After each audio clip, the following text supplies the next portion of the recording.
put it this way.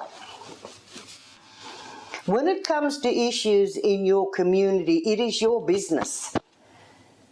Nobody else. Because we can do it. And I sort of said something on that line. Why does everybody else have to come in? When it's our business, our community, we can fix the problem. And I'm pretty sure I said that. And we didn't need outsiders. We've done it ourselves. And everybody in this community, doctors and nurses, you name it, they all jumped on board. There's always good intention from other people coming in, but unless you have that really local knowledge, the response is never going to be as strong as what it could be. We really know about the health inequity that occurs in our community, and the COVID outbreak put it right in front of our noses.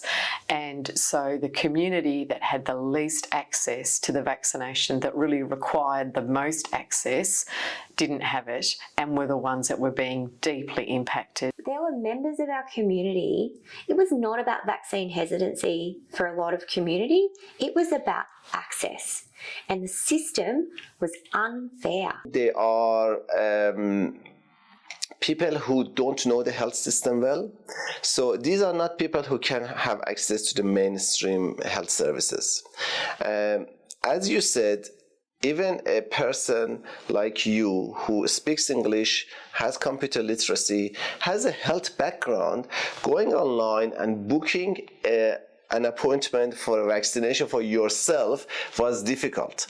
Imagine a person who either doesn't have internet access, doesn't have language skills, doesn't know the system, and doesn't probably follow the news that, oh yeah, now it's mandatory, now it is time for first vaccine, second vaccine, what are the side effects?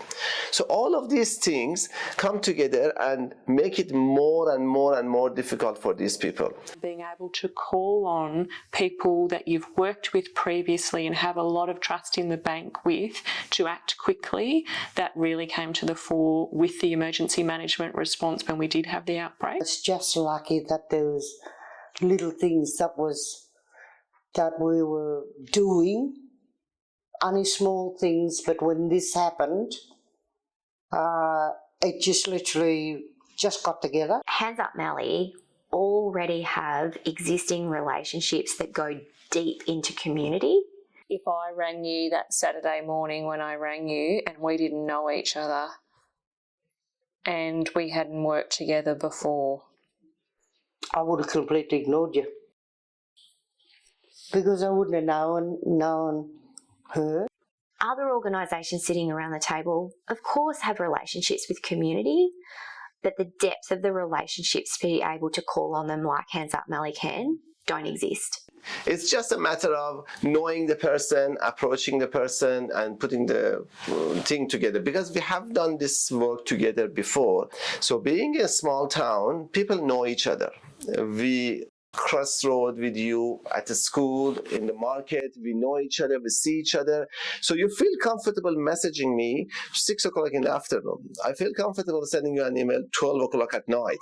So all of these things make it more easy for things to move forward. health services in our region under an enormous amount of pressure just having staff to deliver vaccinations. And I think that's where we're an interesting area. We're geographically isolated in Victoria's, in Victorian terms, and we have a finite number of staff. It is not easy to call in staff from neighbouring towns because there are not neighbouring towns. Yep. So what we've got, we need to use well. If we all pull our resources together, that we can achieve anything really in this community. And I think it was good for the community to see all the different agencies working in partnership, supporting each other and supporting the community as a collective. Once we started to work together collaboratively, we managed to leverage the same amount of resource, but for an entirely different result in community.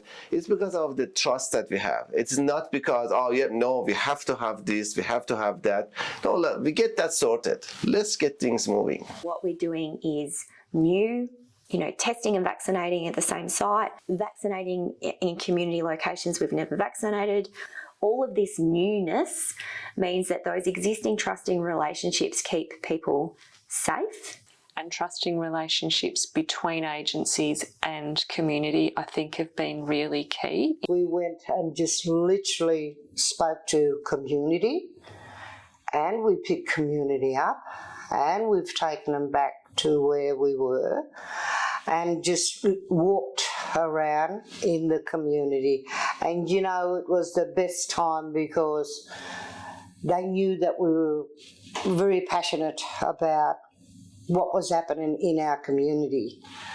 I mean, you were being very much led by the length of clinic, where the clinics were running, by community. We have to take this to the community, not them coming to wherever, but take it out there and make them feel a little bit more comfortable. And that takes trust as well. So, you know, even at one point we were trying to make the decision about, okay, where is the next clinic going to be? A community member came and she said, you need to go to Hornsey Park. I was still thinking, we're a couple of k's up the road.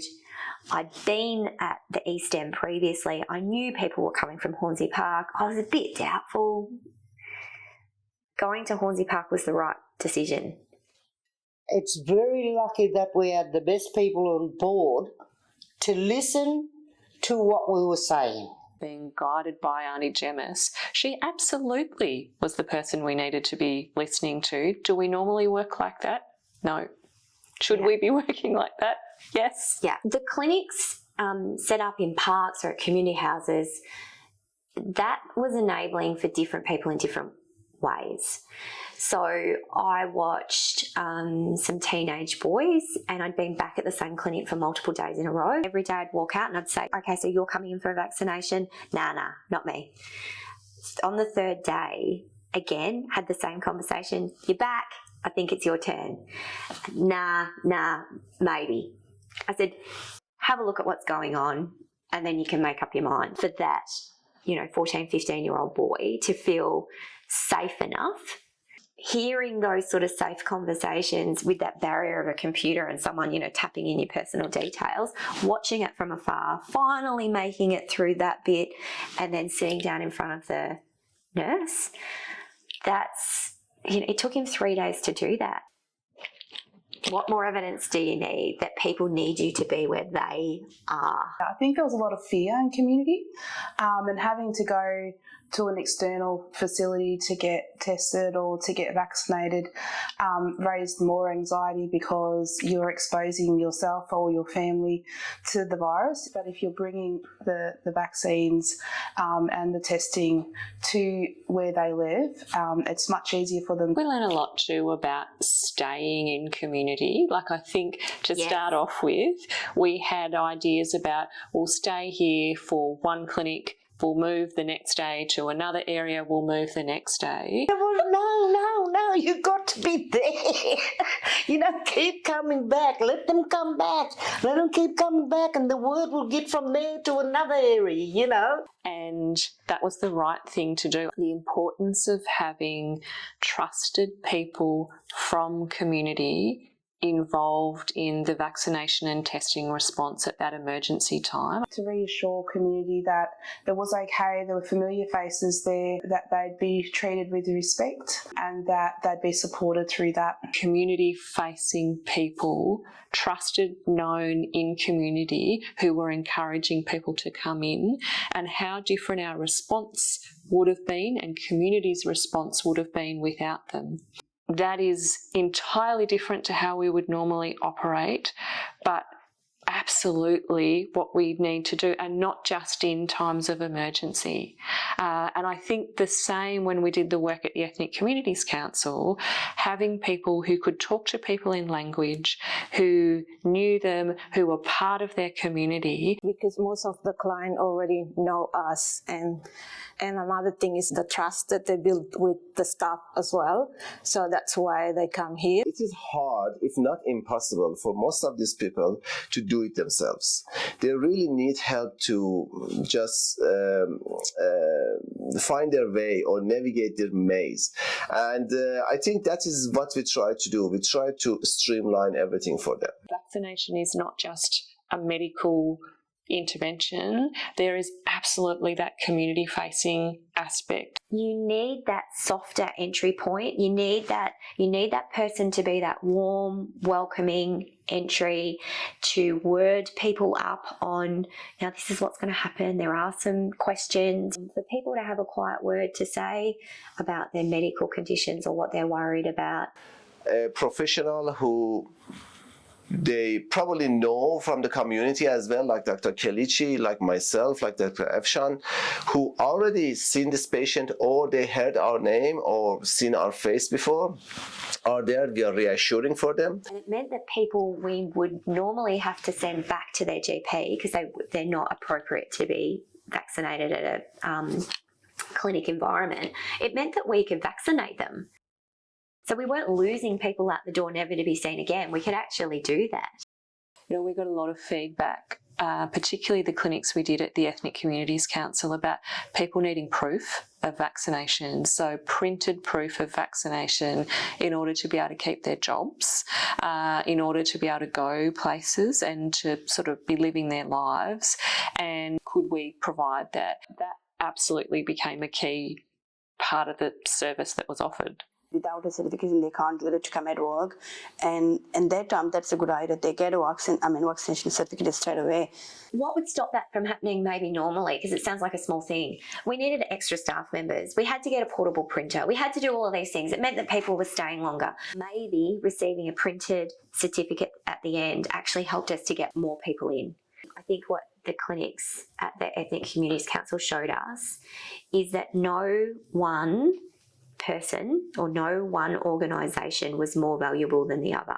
No one organisation could have run that clinic No. alone. The best part of doing this was doing it in collaboration with everyone else. Everyone was just part of it and working together. Brilliant. A brilliant environment to work in. I think there's different things that we all bring to the table, and when we combine those, we actually can wrap around community in the most holistic way possible. Our outbreak was much smaller, it was contained much faster, and I do think it was that early, quick, trusted work that was done that helped contain the outbreak. You know, in the honest truth, it was just, we were just concerned, and we wanted people to listen. People did listen, and community come together.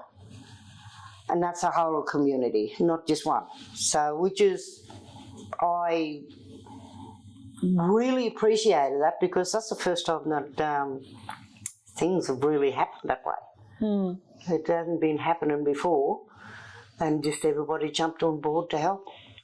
And, you know, that's pretty good going. The answer was in local community, banding together to do things differently. Hopefully it will be a good example for much bigger, much better things to do. I don't think I've ever worked in a partnership with a private GP, the Ethnic Communities Council and Council, but that was absolutely what we needed to leverage the resources that were existing to be able to do the work that needed to get done, that we could see needed to get done, and we recognised that no one was coming to help us to do that.